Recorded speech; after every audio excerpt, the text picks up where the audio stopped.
Hello friends, इयत्ता पहिलीची मराठीची कविता आहे. ही कवितेचं नाव आहे पान. ही कविता आहे 43वी. तर चला आपण कविता बोलण्यास सुरुवात करूया.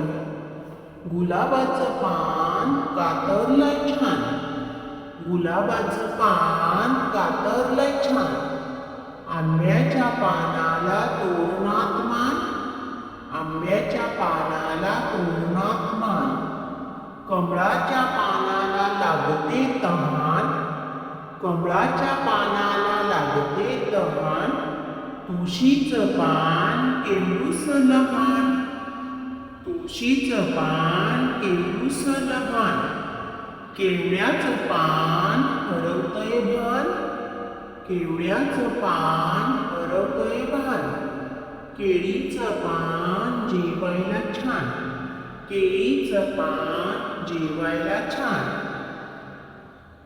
या कवितेचे कवी आहे सुनीता नागपूरकर.